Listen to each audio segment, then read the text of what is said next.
Everybody, I'm this about as old as you can get. everybody, this is Bo back in the Sports Lounge. We got Jackie Kallen coming with us from Los Angeles. We're going to see if we can get this nice and clear. Hey, Jackie, thanks for coming back. Oh, no problem. I want to be able to talk to you and cover whatever subjects pop up and get the message back to the Motor City, how much I miss everybody there and how much I'm pulling for that city to come back.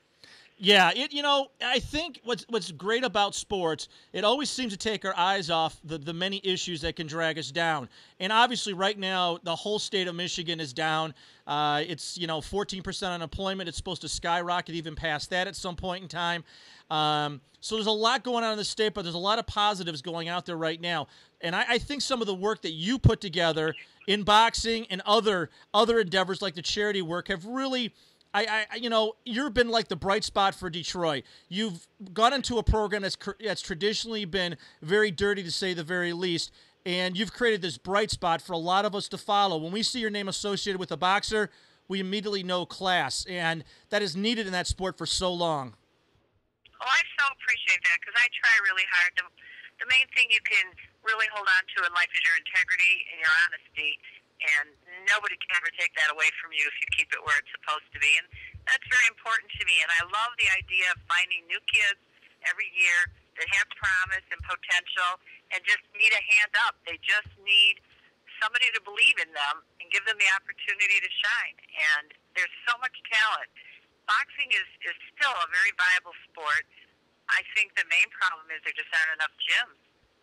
Well, and another thing too that's going on is that the mixed martial arts has caught on, and a lot of people are following, but there's a lot of people in mixed martial arts like Brad Blackburn, like Doomsday Howard, that have taken boxing and really done a nice job of, bringing back a little bit of the sweet science. I really think boxing is about to have a giant step forward very shortly. A lot of people are craving traditional boxing. They want to see the sweet science come back. I agree with that. I have people asking me all the time, who do you think's the brightest star? Who's coming up that we should watch? Is there going to be another Muhammad Ali, another Oscar De La Hoya, another even Mike Tyson, even though he wasn't always the most exemplary example out of the ring? He was still an exciting fighter that put people in the seats. When he fought, there were people that paid money to come see him.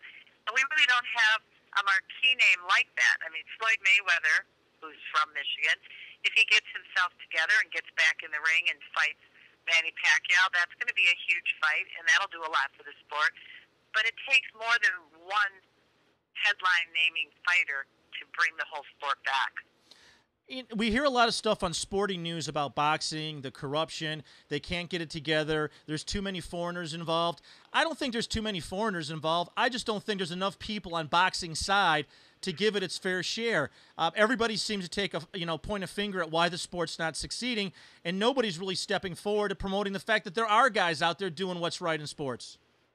Well, you're right, and I think, again, the problem is the feeder system. It used to be that every city had so many gyms, and kids would get off the streets and go into boxing gyms and go into the Golden Gloves and join the PAL, which is the Police Athletic League, and fight for diamond gloves. And it was a sport that kids aspired to do.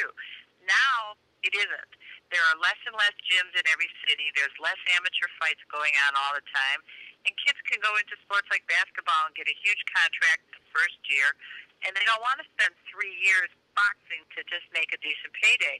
So we're losing a lot of kids to other sports. And unfortunately, MMA is one of them because some of these kids take boxing and then they mix with it some grappling, some taekwondo, some jiu-jitsu, and they go into the cage rather than into the ring.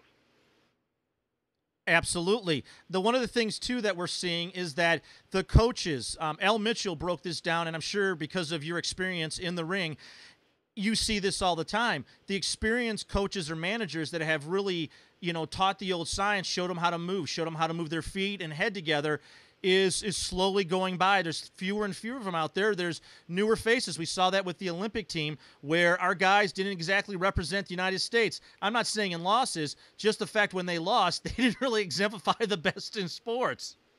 You're exactly right. That's a point.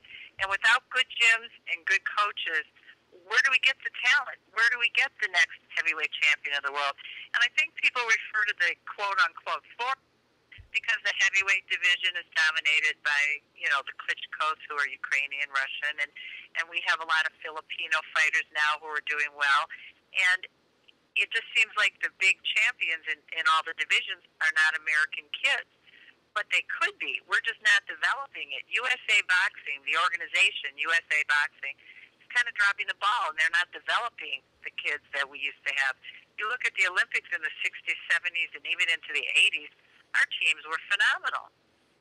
Not so anymore. Yeah. I mean, all our champions came from there. We can do a whole list on just who came from the Olympic ranks, who came from the streets. Detroit doesn't really have any boxing gyms here that I can think of outside of mixed martial arts. That's the problem. I miss my gym that I had in Detroit, the Galaxy Boxing Gym. I miss it so much. And if there was a way, right now I know things are so bad in Detroit, but if I am able to come up with a corporate sponsor who would want to sponsor me to come back and start a gym and get it running, I would be so thrilled to come back there and give the kids of Detroit a place to go and put the best coaches possible, because there's a lot of really good trainers. They just have no gym to go to. So it's not that they don't want to train, they don't have a place to go. So if you know any corporations that want to do something good for the city, let me know and I'll contact them, and let's try to see if we can't get a gym opened up where the kids will have a place to go. That's a great point. We got Penske here that has been wanting the Indy to come back, and they got it back. There's been a lot of companies downtown. Carlissimo has entrenched downtown community. That might be a good ploy for us to get together and see if we can't open up a brand new Kronk's gym over there. Oh, I would so love it. It doesn't have to be. It can be my gym, Galaxy, and Kronk together, because I love Emmanuel Stewart and what he did, and he was my mentor. And we could certainly put our heads together, get some really good trainers. And if the kids want to learn mixed martial arts, we'll have that available too. There's no reason not to have a cage and a ring. And let these kids just get off the streets, get out of the gangs, and put the guns down and the knives and pick up some gloves and get in good shape. I think that kids are just bored. There's just no after-school programs anymore. And of course, there's no money for that. But we just need to put a little bit of our time and our energy and our money into the kids, because they're our future. Especially in the Detroit area with being as depressed, having something extra for a lot of youths to get involved into and have some pride about themselves, and then have the big picture, ingrained into them, where it's not thinking about just today or tomorrow. They're thinking about the fact of, what am I going to do with my life? Where am I going to go? Where's this going to take me? And by having people like you, a lot of people like you can sort of see that happening. Pinklin Thomas Sons has got a place out in Pontiac. He's got a lot of kids out there coming out to his program. It's not very expensive. Wonderful. And he's bringing a lot of kids from different football backgrounds to stay away from drugs, stay away from corruption, and keep your mind free and keep your body straight. And it's impressive to see. That's the ticket. That's the ticket right there. And I think that if corporations have any discretionary budget that they can use to help the kids, I would come back there and set up a gym and really work at getting at least some of the kids off the streets. It's a numbers game. You're never going to get them all to drop the gangs. You're never going to get every kid to become, the next Mike Tyson or the next, Muhammad Ali. But there's kids out there that do have talent, and they just have no opportunity to develop it. So any help that you can give me with that would be so much appreciated. Well, we'll make some phone calls. I've actually got a business manager that is doing stuff as we speak right now, so I will put that on her table. One more thing for her to do for the lounge, and we'll get her to contact. Now, real quickly, we went way past the time that I said we would do. I said I would promise, but you've got some boxers in your house right now. You've got a young man that's doing quite well. What is going on right now as promotion for you as far as the boxers you're directly working with right now? You've got a lot of success going on. Well, I'm still working with a kid from Detroit named Damian Fuller, who is just a wonderful young man, just one of the cream of the crop as far as personalities and, just a wonderful guy. And I've got a kid out here from Northern California named Kareem Mayfield, who's 10-0, who's terrific. And I've got another kid that's, he's 9-0 now, and he's fighting next week. His name is Michael Dallas, and he's also terrific. And, just having these young kids that I know have what it takes to go all the way to the top, you just have to match them properly, get them the right training, and get them the because the wrong fight at the wrong time can, seriously derail a career. So you just have to really work at it. And it's what I love doing, so I think we all put our heart into the things that we have passion for. Well, and the thing is that the students have to be able to listen to what the managers and promoters are saying and trust that the decisions you are making in the best interest. And judging by the rising of these stars, it looks like they are following exactly what you're telling them, and they're on the road to success in boxing. So far, so good. All you can do is, like I said, do the best job that I can do for them. And if they follow through and train properly and eat properly and stay away from the streets, they're going to go all the way. So it's their choice as well as my choice. Jackie, I want to say thank you for showing up.